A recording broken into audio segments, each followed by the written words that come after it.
Now I'm going to turn this down. As we rock and roll, everything should be up and running any second now. Walk right in. Oh, there we go. That's the screen I'm looking for. Probably a bloody tech head one of these days. They're a minute and a half. I mean, the people get to tune in and see us do this last little bit here, but that's all right. Well, I think anyone who's come and see. Public, and that brings us to done there. Technically speaking, we have about 8 seconds, 10 seconds, something like that, and we'll be off and racing. Good counsellor. A delay of about 32 seconds by the looks of it. Rightio, let's get the game started, ladies and gentlemen. It's 7:30. 7:29 and some change, but I don't think anybody's going to be overly concerned if they miss the introduction. Don't have spin doctors. Post-election. Post-election. Disclaimers. How do we have a disclaimer? Am I ex-Camorra Shire Councillor Anthony Irvine, but Councillor-elect for perhaps the new council? I would say so. That sounds fair and reasonable. I obviously can't speak on behalf of council because the council's been dissolved over this period, and we're waiting until the end of the voting, the official voting period and the declarations before we can actually move forward. And then we really can't do anything until we have a council meeting, oaths, affirmations, get a mayor, get a deputy mayor, form a council, and away you go. Well, and my disclaimer is, as a hardcore libertarian I am, I vote we just keep it dissolved forever. Well, look, I mean, I know there are certain things that council should do. I just think that should be absolutely bare minimum. I think that'd be wonderful. I'm a minimalist, this. If I could be satisfied that the little people weren't going to get trodden on. Well, that's what I'm here for, regardless of whether or not there's a council in place. Yeah. I'm quite happy to stand with the little people, and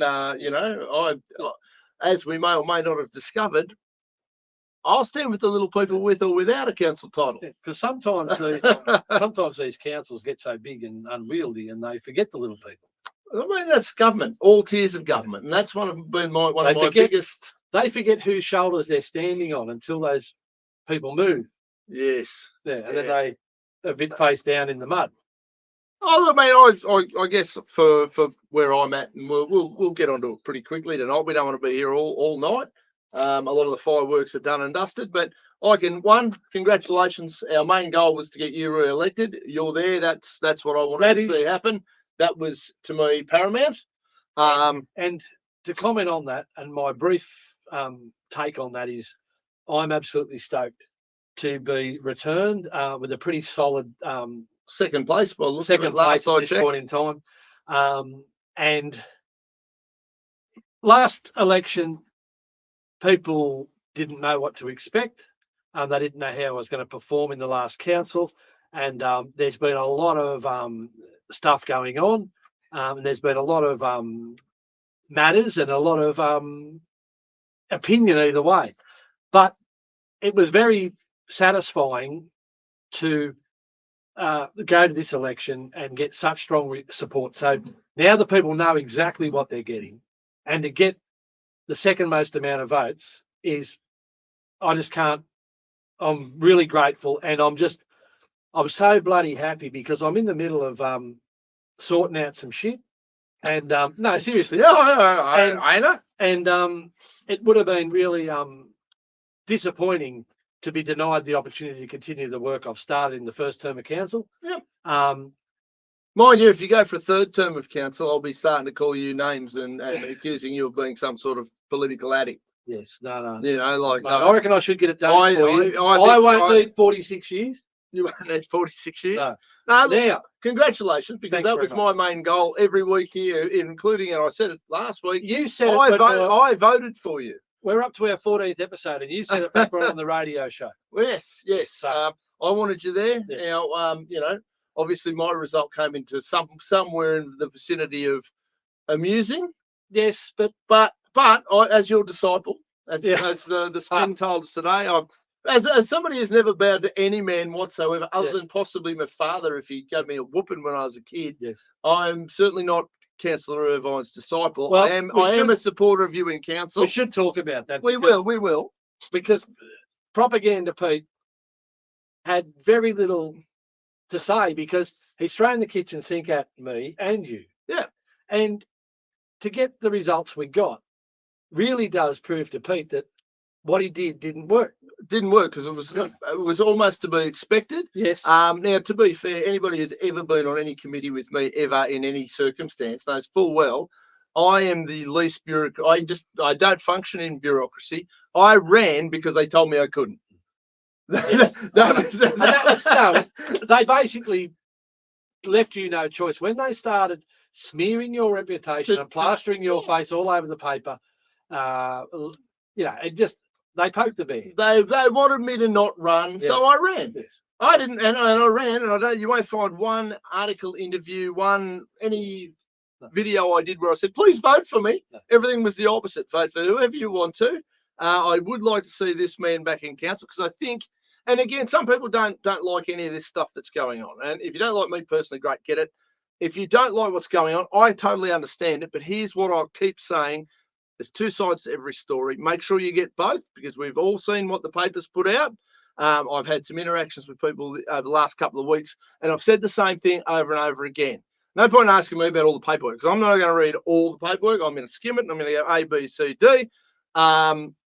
But when the guy who I voted for last time came forth and said he was very uncomfortable with some of the goings-ons, I was happy enough to say, well, that's a red flag for me. And then when I saw the banning and the censoring and all that happen, that's when I went, okay, I'm gonna stick my nose in here a little bit and make sure that both sides of the story are available. If it comes out and I find out that he's been making up bullshit, he'll have to look me in the eye and explain to me he's been making up bullshit. And I don't think for 1 second he has because I've seen piles and piles of evidence.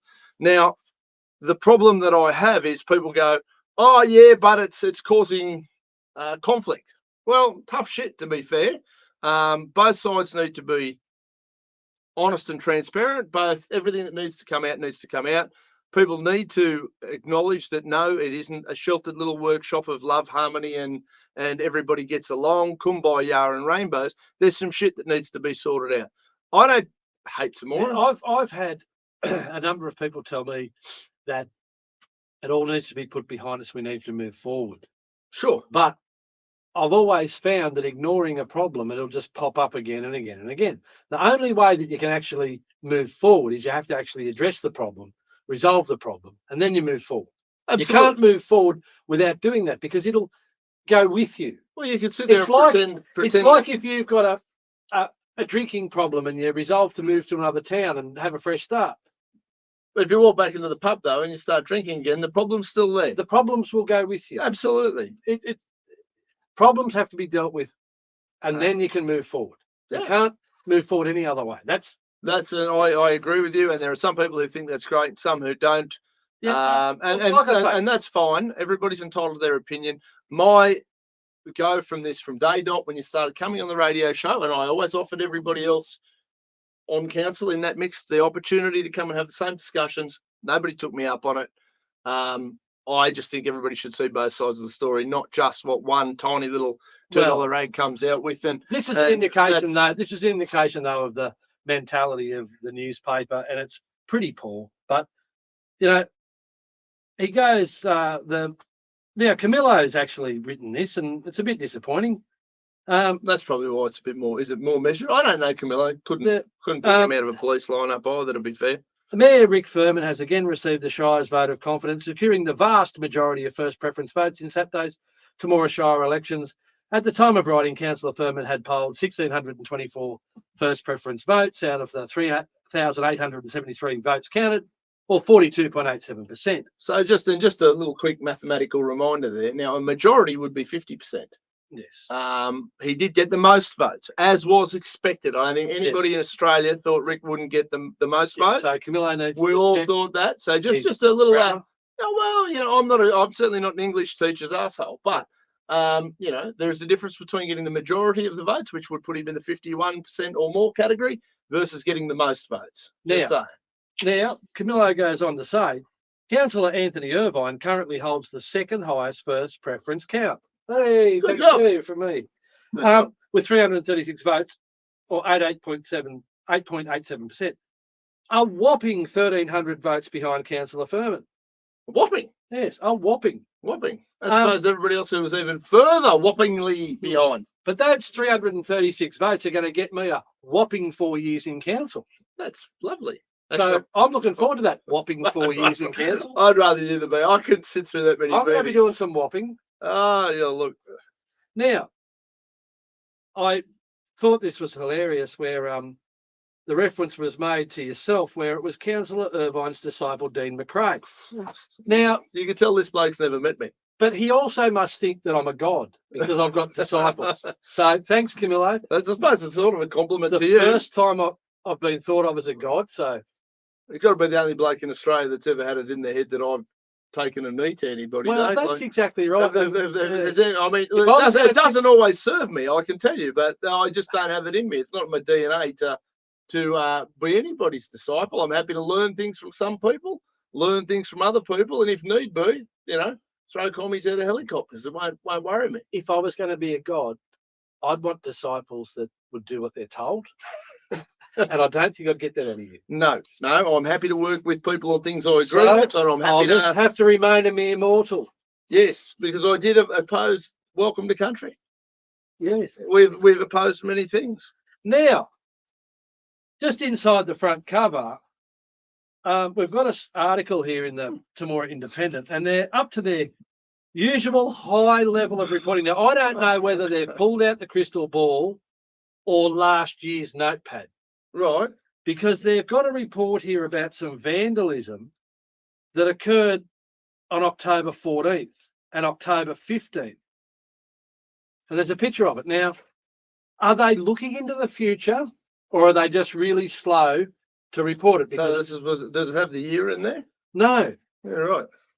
But you'd imagine vandalism. Yeah, break-ins and vandalism, but October. Yeah, and again, even the photos from October, so I don't know. And look, are they that? Maybe I'm probably being a little bit petty, but they have poked me in the eye. Well, again, this is a newspaper that charges people money for this shit with alleged professional journalists. Yes. I'm not a professional journalist, so when people critique my writing, I go, whatever.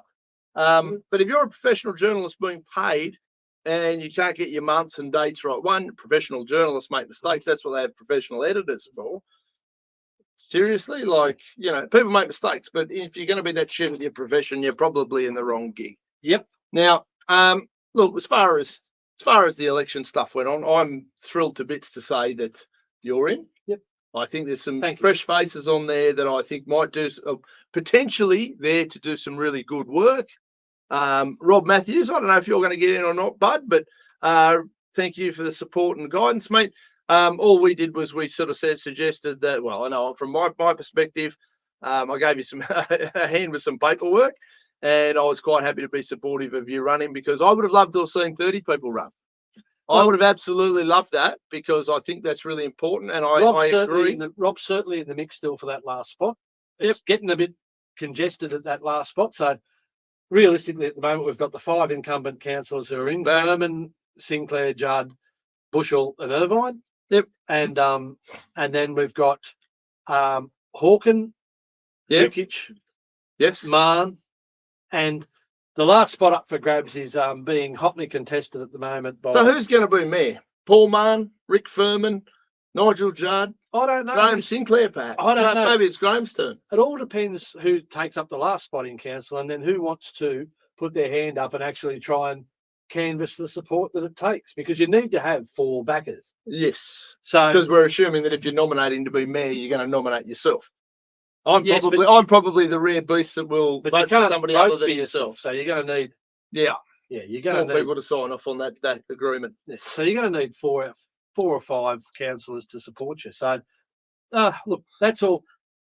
And the way that'll be the next election. Good fun. This election is excruciatingly long and drawn out. The postal votes close. The acceptance of postal votes close Friday week, which is about the 27th, I think, of September. Yep. Now, then they will once they've got all of the first preferences votes allocated from the postal votes, then they'll move to preferences. Yep.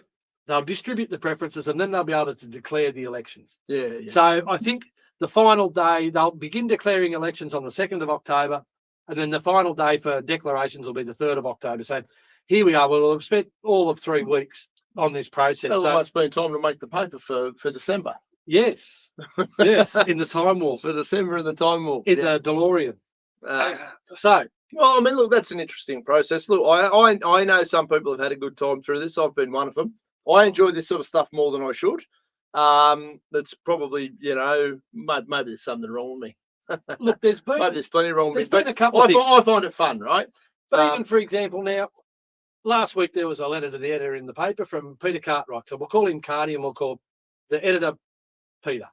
Yes, all right. Okay, so don't get confused. So Carty. Cool. Yep. Now, Carty, voiced his great support for the paper and thought the paper does a great job reporting all the news and people need to know all the news. Yes. Well, there's a fair bit of stuff the paper hasn't reported, and it's glad to see Camillo's back on deck because I've got some homework for Camillo. But on episode, on anyway, Friday, from 1 to 14, feel free to go back and but on on both Friday, sides of the story. On Friday, before the election, I made a point of delivering a paper copy to Peter Cartwright's house of the deed of separation, which is a result of the GIPA requested NCAT, and also the police report, which is a result of the GIPA requested NCAT. So Peter now has some information that the newspaper hasn't reported. Now, I don't know whether that's going to have any impact on Peter's views or thoughts, but at least I've done my bit to make sure that Peter Cartwright has more information that the paper certainly hasn't been providing. Now, Camillo, your homework this week, the deed of separation and the police report are now available at council. They've been cleared and they are free and they are good to go. So if you walk in and ring the bell on the counter and say, may I please have a copy of the deed of separation, and also may I please have a copy of the police report that's been released under the GIPA Act, the council will give it to you. And then you'll have an opportunity to report on it. So I'm expecting to see an expose of some significance next week. I don't care if you take up a couple of pages in the middle and actually go into some detail. If you want to ask some questions, I'm contactable. I will actually make comment on these matters because I know these matters and I'm involved in these matters, and I've had a fair bit to do with exposing these matters and bringing them to the people. So, Camillo, if you want to reach out and you want anything clarified, by all means, I will actually answer those questions. I really couldn't be bothered trying to sell papers for Peter when all he wanted to do was stick knives in me leading up to the election. But in this particular both elections now. Well, if you did confide in me that you were having trouble getting these documents out of council, well, I'm telling you, the way is clear now, son. So fill your boots. Okay. So now let's onwards and upwards. Yeah, for sure. Time waits for no one. But I've had these people constantly saying to me, what's it all about, mate? Is it about... Well, hang on. Can I backtrack 2 seconds there? So you gave Peter the documents. I believe you've made the documents available for anybody else, or not even just the documents, Carty, the entire thing. I gave Carty, Carty, both the documents. I haven't heard. I just said, here's the other side of the story. Here's some information that you may not have. If you've got any questions, feel free. Follow back. I haven't had any correspondence. Now, when people ask me about these things, I go, no, Anthony is the main man here, and I don't speak for any other man ever. I point them in your general direction so that they can ask the hard questions. I've looked at most of this. I haven't memorized it to the. I haven't put anywhere near the effort into that as you have, because all I've done is facilitate a voice for a sitting elected councillor twice now. Well, who was denied a voice for a period of time. You were booted off the radio show. Absolutely, because you had. I wasn't booted. No. I was. You were given an ultimatum that was. Yes. One that was not going to sit in my. Yeah, well, it wasn't going to sit in my stomach for 5 minutes. Okay, now people say, "Why won't you let it go? What's the bee in your bonnet?" So let's just start right back at the beginning. I'd been in Temora for a long period of time, and I'd been working successfully for council on a range of very important projects and we had a great working relationship. A high level of respect, mutual respect, and we had a really good relationship. So, in January 2012, and it was sort of end of 2011, early 2012, I was offered an opportunity to participate in a project which was the upgrade of the audio and lighting at the town hall. Now, I had a great interest in that, and I thought, what a wonderful project, and wouldn't it be great? The old girl really did need a revamp, and I grabbed the opportunity with both hands. Right, yep. But and you've got a bit of experience in that space. That's part of what you do. yes, Yeah? but also there's people around that you can lean on, and there's, you know what I mean? So you can always grab experts for the specific shortcomings, as long.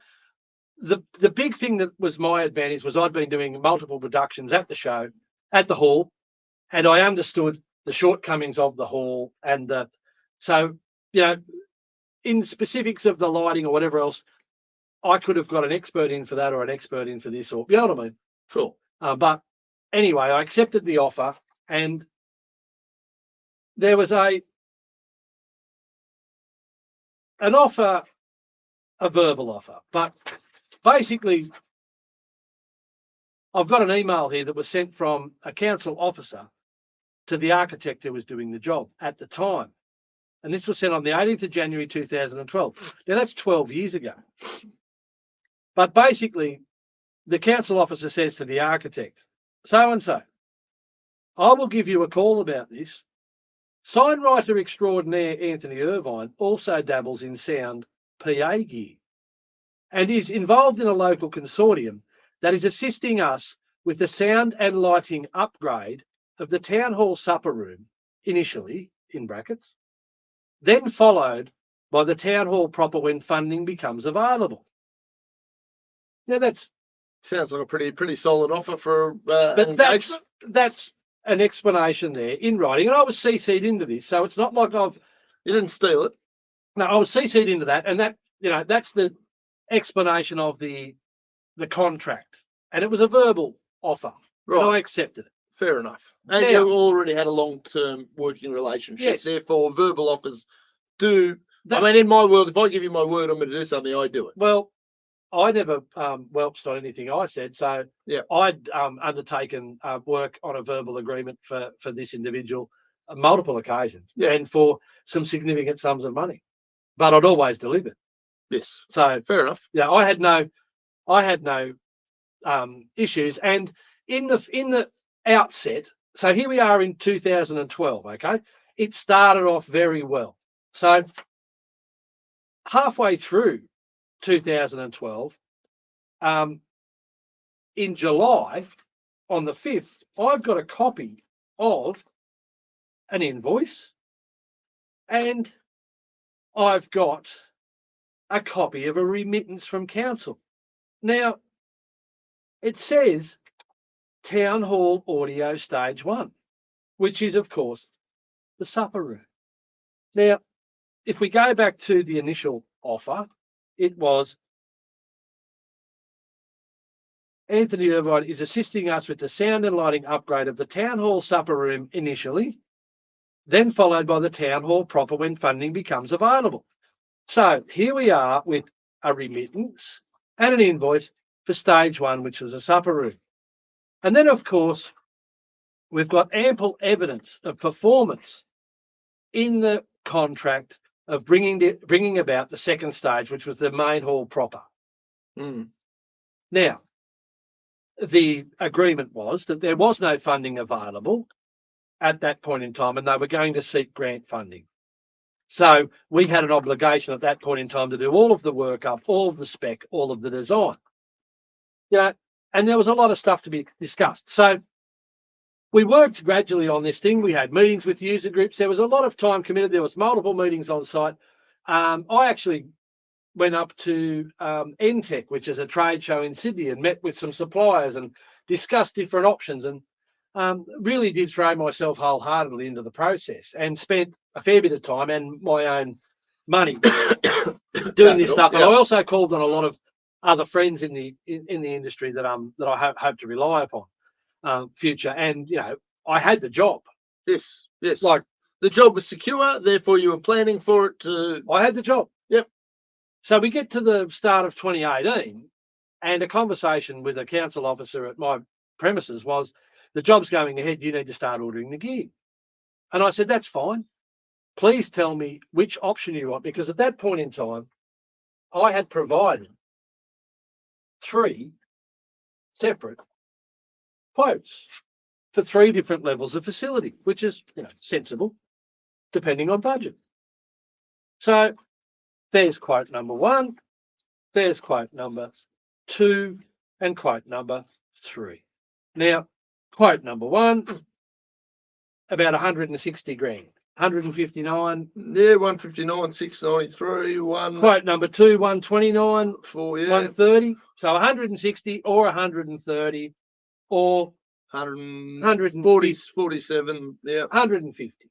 Yeah. Ballpark. So that's real money from where I come from. Yeah. And I've done a lot of work in it. Sounds like it. I wasn't there for any of this, so, Well, Oh, just yeah. as an example, and I keep saying, Yeah, there's an awful lot of folders up there with all these things, mate. I keep saying to you that I've got folders with evidence, I've seen the folders. and people say, he's full of shit. Well, I'm full of folders because Full of folders, full of paperwork. this is the sort of workup stuff that was done Initially. to prepare for this project. There's plans there. The architect would send me a email with some PDF plans, and I would do some handwritten markups, and I'd scan them and I'd send them back to the architect, and then an amended set of plans would arrive with my handwritten Recommendations markups included. Yeah. So I've got evidence of all of that. So it's very hard for council to deny that. Anyway, unfortunately, something happened, and I still haven't had a proper explanation, and I'm still seeking it, actually. And I've never even had a proper apology in relation to this. Council began to make moves to move me out of the project. The council officer advised me that they wanted to bring another person into the project to oversee me, but I'd been the main primary contractor. You've done all the work. I've done all the work. So there was a lot of questions to be answered there. Anyway, the whole project broke down. Yep. Now, I was devastated. I started asking some serious questions of the general manager at the time. And the general manager started answering those questions. Anyway, the council officer that I've been dealing with got wind of this and got quite upset and made a phone call to me and accused me of some things that I really, really didn't take very well. And I said, you better stay where you are. And I sort of attended his place of business, and we had a pretty open and frank discussion. Yeah, fair enough. I like open and frank. So I don't know if anybody's noticed, but I do open and frank. That's my. So we have an open and frank discussion. So the wash up of it was that council had engaged me. They'd sucked the guts out of me. They'd wasted a shit ton of my time. And when push came to shove and it was time to actually get the job and make some money, they threw me under the bus. And I didn't like that one bit. You didn't? No, I felt used. I felt mistreated. And it absolutely destroyed my faith in humankind, because this individual, I had a very long running and successful, respectful relationship. And I just thought it was the most disgusting thing I'd ever had to deal with in business. Yeah. So, and you've been in business for a long time. 30 years. So, you're not, it's not your rookie year. No. It was gross. It was rank. Yeah, it wasn't like you went in there and you had expectations that were just kind of not fair income and whatever. No. So, I'm just asking those questions for those out there that are and watching. That's right. So just so that people understand, this wasn't just a fly-by-night of the moment thing. It wasn't just a little tiff. No, this was a very significant project with significant commitments in time and resources and money, and then an absolutely rank outcome where an individual who'd been a good servant of council and a loyal servant of council got thrown completely under the bus. Okay, now, at that point in time, I turned to the general manager and I said, look, I'm not happy with this. I've done a heap of work in this project. I'm going to give you an invoice. I'm going to give you an invoice for 150 hours labour. Yep. And at that point in time, we were charging $90 an hour. Yep, right. For our work. So it wasn't unreasonable, and it certainly was justifiable when you consider, like, there's more. That's 2 folders there. Yeah, so you've got the emails confirming that you were being engaged. You had all reasonable expectations. And I presented this to the general manager. So if you were a badass lawyer, you had all reasonable expectations. You put in the time, effort, money required to fulfill a proposed. A contract requires an offer and an offer, a consideration, and acceptance. I think consideration, offer. Anyway, there's three parts to it. They're all there. Yeah. I've got evidence of the contract because the verbal, that contract is, and then I've got evidence of performance of the contract. Yeah. You know, because it's there. I've performed the first part. I've got a remittance, and I've got a part, and then I've got evidence of performance in the second part of the contract. Yep. So it's not in dispute. Yes. Okay, so this all sort of unfolded around June, July, August in 2018. So 6 years later, when it all fell apart. Yep. And it was very terrible situation. It was very stressful for me. So I said to the general manager, I said, this is bullshit. I said, I'm going to give you an invoice for 150 hours labour.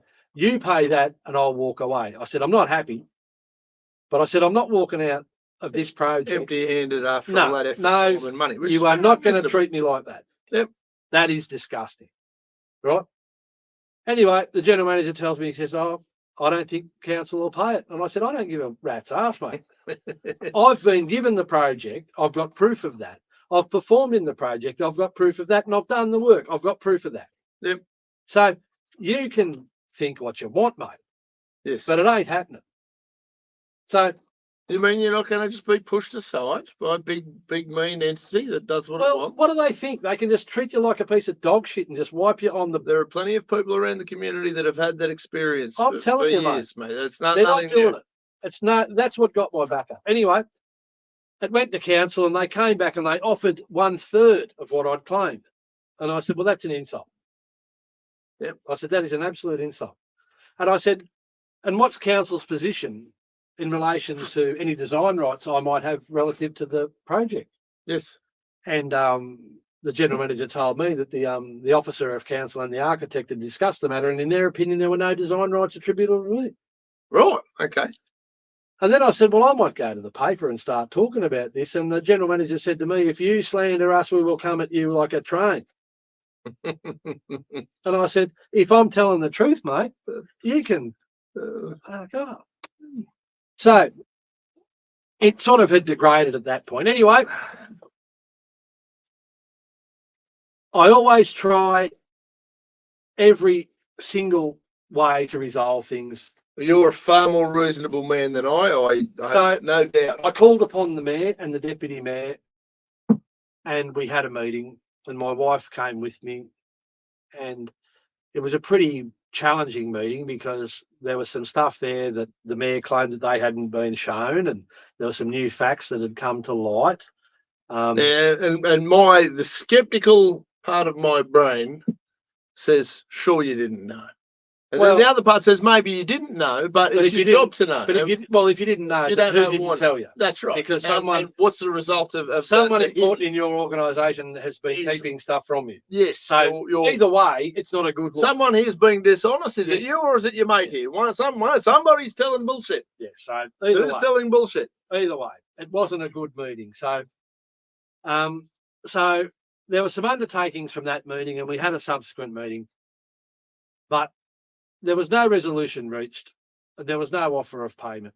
Yeah. So after exhausting all of the verbal and meeting type things, I had no alternative but to start putting things on paper, and I started documenting it and sending emails, requesting further information and a statement of position in relative to this stuff. Anyway, there was a reconsideration of council's position about halfway through 2019, and I was happy that had come about. But unfortunately, there's always a but. There was a catch. Unfortunately, council decided that they should pay the account in full. Right. They'd come to the realisation that yes, they probably did owe the money. However, they required myself to sign a 10-page non-disclosure agreement, absolving them of any wrongdoing and muzzling me from speaking of it ever again. I've never heard of anything that was muzzling you. Yeah, so I said, I listened. Lawyering up. I listened to the proposal. and I reserved my decision, and I was contacted a couple of weeks later, and my response was, I don't see why I should have to sign a 10-page legal document in order to get paid for work I've proven I've done. Sounds fair to me. And I thought that was a fair position. Seems a fair Why position. should I have to pay? Why should I have to sign this document when I've proven I've done the work? Yes. I've got the evidence of the work. And now, now you're acknowledging that you need to pay me because you know it's correct. But I've never had to sign an agreement of that ilk before with your organisation to be paid for work that I've done. Yep. So, finally, after an extraordinarily long and painful and disappointing process. These are the reasons why I don't do bureaucracy. I can't digest it for all the gold in China. This was the agreement, and it was just a hush document, which was unnecessary. It was actually quite disturbing. So I issued the invoice on the 23rd of August, 2018. Yeah. Can confirm. And people can call me a lot of things, but I'm not going to say something if it's not true. Council still managed to pay that account on the 9th of August, 2019. Now, that was a claim for 150 hours labour. Now, I'm probably being conservative when I say that it might have taken between 200 and 300 hours to collect that 150. Yeah. Well, that's usually how the bureaucracy works. Now, it's like getting money out of an insurance company. You know, like they're never going to make it easy. They want to make you jump through every hoop known to man. And someone will sit there and say, "Well, why didn't you walk away?" Well, there's a certain point where they've ripped 150 hours of your life off you, and then they've ripped another 150 hours of your life off you, that you draw a line in the sand and you say, "Well." And I only speak for me because I get very dog bone. You know, I had a thing with Actu AGL a few years ago. There was an issue with electricity bills. There was 2 houses being drawn off the same whatever. I spent months arguing with Actu AGL that it was wrong, and it was wrong, and it was wrong, and they just whatever. And of course, by the time I went through half a dozen ombudsmen and hired contract, cost me far more than the bill to get it back, but I wanted the win because I was just so invested in. I was not making up bullshit. You people are wrong, and how many people do you bully in this way? And I did it actual AGL where I think I got $3,000 back or something, and it cost me probably 5 or 6 to get it. But they do if they do that to 1 million people, they're doing very well. If they do it to one person, it's too many. It's wrong, and it's just wrong. And this is the thing. These people that I was dealing with put themselves forward as the example. They've got policies about how to treat people. They've got policies about how to conduct their business. They've got policies about all this shit, and out the window it goes. And they're disgusting. And when you've got to absolutely drag stuff like this out of them, kicking and screaming, and they've got no justifiable right to deny you in the first instance, that's when you realise that there's something seriously wrong. Something seriously wrong at the core of this organisation. Oh, look, I wouldn't even say just at the core of this. All right, it's councils everywhere. It's yes, but I know your issue was directly with this particular mob. I see it as endemic across all of the councils, all of the state and federal government. I have to agree. We're not special, and there'd be every person. There'd be stories like this all over. Absolutely, and there's a million of them. Yes. And the problem that I see with it is, it's why I don't get really wound up. Like even this council election stuff, I haven't been taking it all that personal. The paper stuff pissed me off a little bit, where Petey's probably going to, he's going to not feel real good about it for a little while longer. I'm not done. But as far as the actual election stuff goes and the direct council stuff goes, I don't have any real personal gripes with anybody down there per se. Obviously, your stuff's very personal. It affected your bank account and your living. It also affected relationships that have established over a long period of time, and that's what hurts the most. That's right. The money part of it is money. That's separate. But when yours is very personal. For me, it's been more about that you've had relationships with for over 15 years. Yep. And they absolutely double cross you. Yep. It's very hard to deal with. I can only imagine.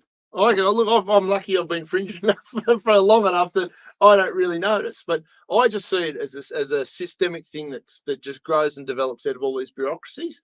It's something that just comes naturally out of it. I just see it as people being so comfortable in these situations, and it's a fact that they've been there too long, whatever it might be, or they're allowed to, or it's poor governance generally. It's generally poor governance and laziness, and not an adherence to making sure that these boxes are being ticked. And if that wasn't the right way to do that job in the first instance, then it shouldn't have been entered into. And I had no obligation at that point in time. I was offered the job, and I took the job. Yeah.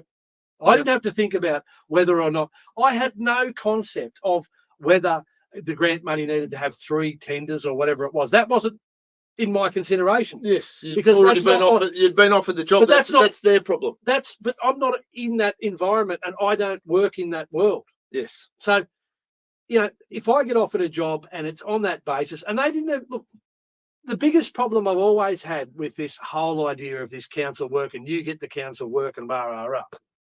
More often than not, they will come to me with a problem that they don't know how to solve. And I will go back to them. I'll say, well, you've got it. These options would give you this result, or this option would give you this result. That's roughly what that'll cost. That's roughly what that'll cost. It's your choice. What do you think? And more often than not, we come up with a solution that ticks the boxes for them. And they're not capable of coming up with a solution. So it's very difficult in that space. It's different if you're buying a Victor lawnmower and that store A sells them and store B sells them and store C sells them. Yeah. And they're all the same item. There might be a difference. That guy might give you a free set of blades, and that guy might give you a free service, and that might be that.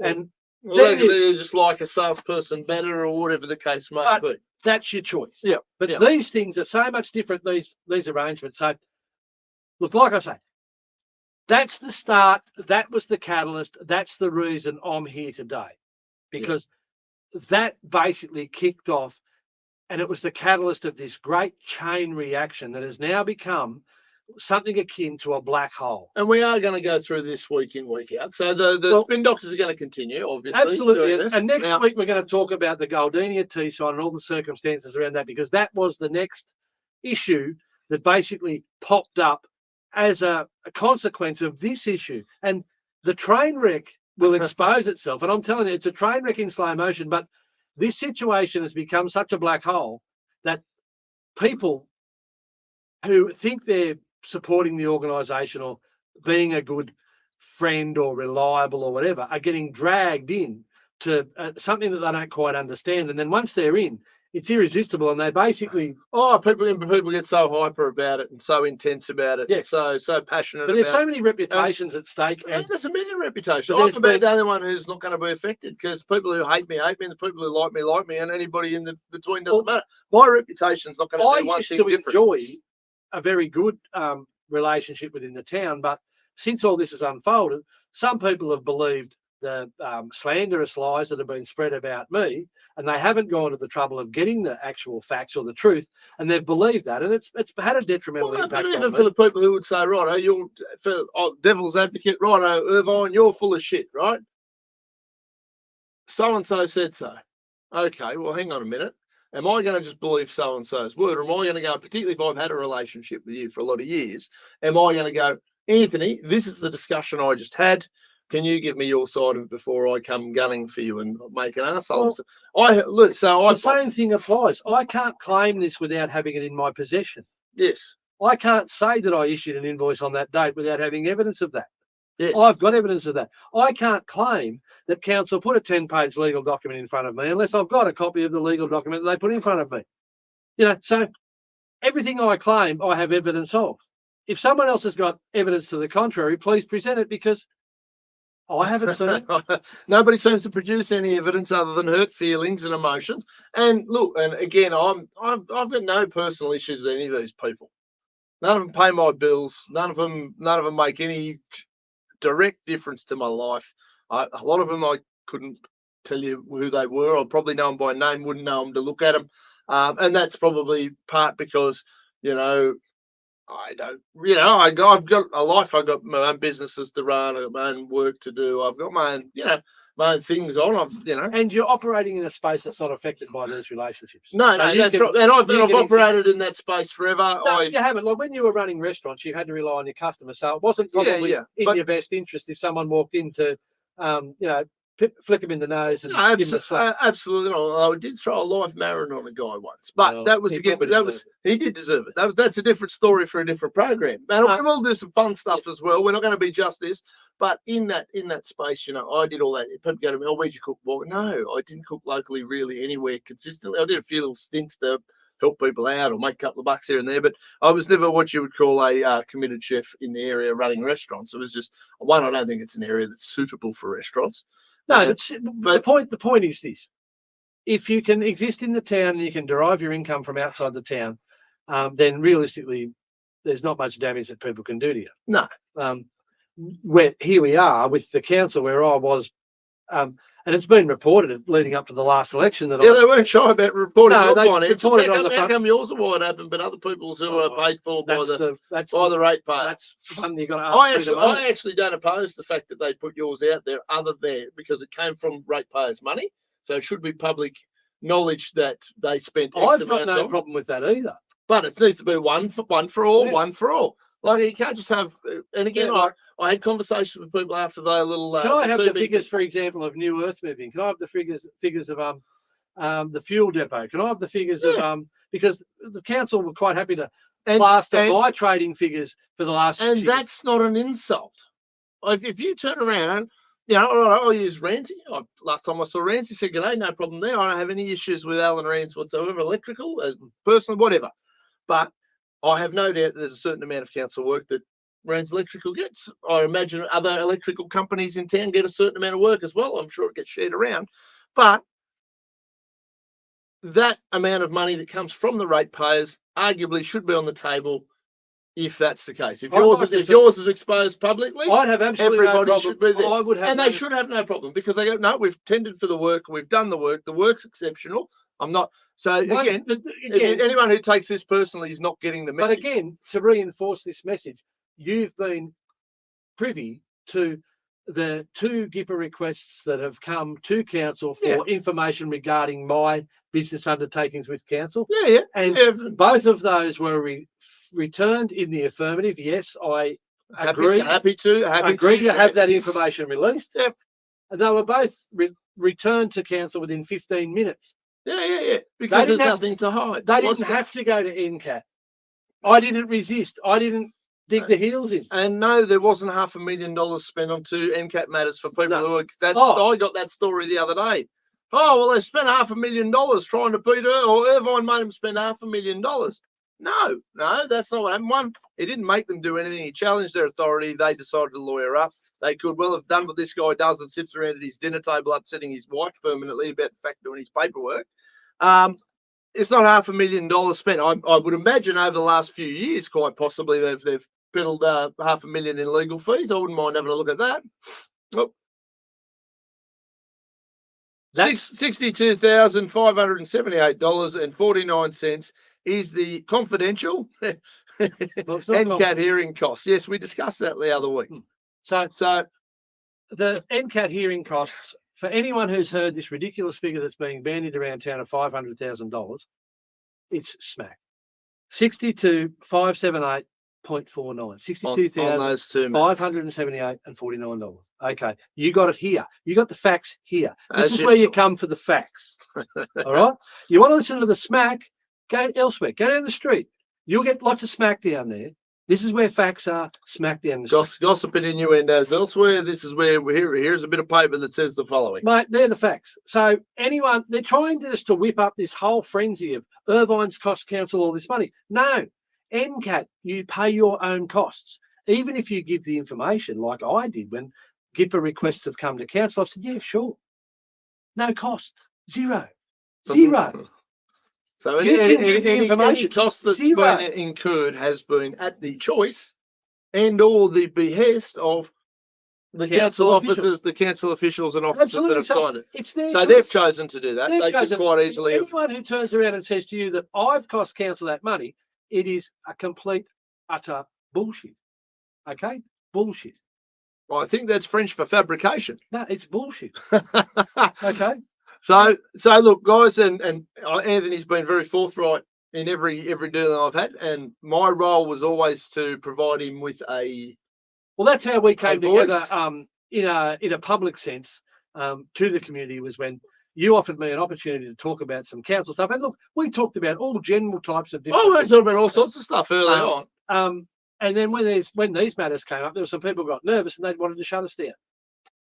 Well, the more people try and shut us down, the louder we get. They seem to have forgotten about this little tool called the internet. They also forgot that I've got a little thing in the back of my brain that I'm not. Look, there is something wrong up there for sure. I'm not afraid of bad publicity. I'm not afraid of good publicity. I'm not going to be intimidated. I'm certainly not going to be bullied by anybody over who can say what. I'm a free speech absolutist. As people have seen on this program, when people have put up some stuff that could arguably be in the realm of not very nice, I've still put it up and dealt with it. And dealt with it. I've stopped putting up anything from what I deem to be highly likely to be fake profiles. If you're not going to put your name to what you're doing, you don't deserve any respect whatsoever. I'm not playing that game anymore. I did for the first week, and then I went, no, right, this is getting out of hand. But I'm a free speech absolutist. I support your right to call me a bastard. If you don't like me, I'm not mad. All right, unless you pay my bills, I really don't care that much whether you like me or you don't. That's fine. I don't necessarily. I might like you. I might not. None of it's personal for me, but I will not stand by while particularly somebody who's an elected councillor. I wouldn't stand by for Rick to be censored either. I would oppose anybody censoring our current in limbo mayor. What's its official title? Yeah, Mayor, whatever the title. Exile. Well, like or Councillor Sinclair, any of those guys, I would not, if they came to me and said I'm being silenced or I'm being censored or denied a platform, I would more than happily sit down with them in a similar format with this whatever I've got available to me at the time was a radio program. Now it's called this thing, little thing. Some of you may have heard of it, called the World Wide Web. But I just support these people, particularly when they're elected officials. I want them to be as open and transparent as possible. I want them to be as honest with the public as possible. I'd like them to be honest with me, but if they tell me porcupines and get caught out, well, I just stop supporting them. But for me, it's really, really important that the opposites or both sides of every story get told. Look, and they say there's the right and there's wrong and there's whatever's in the middle, or there's his story, her story, and the middle. I've often asked for the other side of the story who's willing to come and sit with me and do these sort of things. No one. Nobody. No. Not one person. No. Councillor Bushell did engage at one stage, very, very briefly. As in a public forum, not, I see her at football with kids and whatever. Facebook. Yeah, which is great, and I commended her for doing so. I'd like to see more of it. I'd like to see more transparency out of all these incumbent councillors. Well, they're going to get an opportunity because I'm going to be putting some facts on the table over the coming weeks, and they're going to be pretty hard hitting, and I'm going to be laying blame at the feet of the people that I've got the evidence that indicates that. And if they've got something contrary they want to say, well, come in and say it. Absolutely, come sit here. I'll just work the tech line as the sort. Yeah, if you want to sit down here with Anthony, but I'm sick and tired. Like I say, I'm sick and tired of the paper putting out bullshit. I'm sick and tired of the rumour mill absolutely fabricating everything and filling in the gaps. These are the facts. Like I say, if the stuff that I said wasn't true, my feet wouldn't touch the ground. They'd have me in court for slander. Okay? So, why haven't they? Because what I've got here is true. True and backed by evidence. So, look, ladies and gentlemen, obviously we're looking to make this a little bit shorter going forward. Yeah. We're not in the lead up to the election as much as possible. So anyway, that's the basis for the gripe. Oh, that was what started it. One last thing. I've had a few messages from people who are looking at my vote result going, oh, it's rigged. Not rigged. No. I'm certain that it's not. Everybody in that little space, chill out. Yes. I'm not upset. No. Right? My name isn't Donald. I haven't got orange hair. Not in the slightest. That's not a thing. I don't know how it's set up, how it works, but I did put my entire efforts behind making sure this man got elected because he has the personality type that will deal with this shit. Anybody who's spent enough time with me knows full well that as much as I love to read autobiographies, biographies, history books. This sort of stuff does my head Flood in. reports, you don't want to read? No, I couldn't give a monkey's What about a about the flood 10-year report. plan for the sewage treatment works? Not a chance. Not interested. Not interested. Oh, good stuff. So, you know, I can tell you there's not one person who spends a lot of time close to me that is thinking to themselves, oh shit, he's going to be devastated. No. Everybody close by knew the whole reason that I did it was because they told me I couldn't. And I figured it'd just give me an extra arm to not stir the pot, but to push for more transparency, more accountability, and more talk. And there were more, and just to create a truthful voice. You know, and I shared a text the other day that I received from somebody who didn't vote for me. And that's what I said, but I'd be happy to have you on there because I know you're not going to lie. Yes.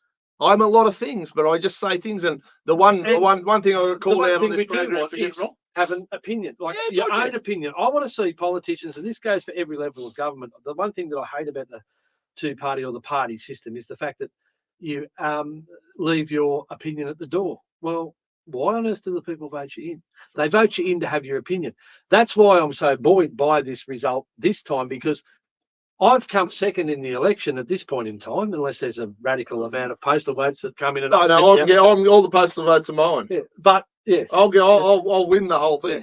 Yes. But if somebody does that to me, I'm going to be very unhappy. Yeah, and that's also a message to the rest of the council that there is a significant proportion of the community who do want to see this stuff aired, and they want to see this stuff dealt with, and they want to see the people who have participated in these actions made accountable, and then they want to deal with it all and then move forward in a sensible fashion, because you can't move forward until you deal with stuff. That's how it works. Yep. And I'd love to see all of it sit down not in closed doors. You know, not behind closed doors in secret meetings. Oh no. I'll put all you guys on the stage, or you know, a couple of you on the stage. I don't care if here's what needs to be discussed. If it was in a room and the whole thing was broadcast on the web. Absolutely. Yeah, absolutely. And I could walk in with me total load of folders, and I could just go, right, this is what happened. Bang, bang, bang. Do you deny it? Oh, well, yeah, on that point. Okay, well, let's have a look at that point. Let's, work our way through it. No, like I say. Anyway, let's wrap it up. We're going to keep going. We're under an hour, which is, I think that should be a new standard. We're obviously not trying to cram as much into a few months worth of an election campaign as possible. Anyway, Camillo had his couple of little cheap shots. Nice one, Camillo. You've got your homework. As the best disciple in Australia. Oh, yes. Go forth and multiply. Go forth and not do what you're told. I hope everyone has a great week. I genuinely do. I want the people who aren't sure about this stuff, please ask him. Please reach out and ask him. And if you're not sure, council. and ask him as well. Counter. That's what it's all about. Have that dialogue. Don't be afraid. Every single document in council, I want eventually to be freely accessible to anyone who wants to know. Because that's the only way to run a good government, is to be open and transparent with no secrets. No secrets. You build the trust of the people. Yes, absolutely. And I can guarantee my 66 voters trust me implicitly. Bloody oath they do. They're stored. Absolutely. Ladies and gentlemen, have a great week. We'll see you next Thursday night. We appreciate all the support one way or the other, however it played out. And everyone who doesn't support us, just at least have those discussions. Yes, have a great time. Thanks, guys.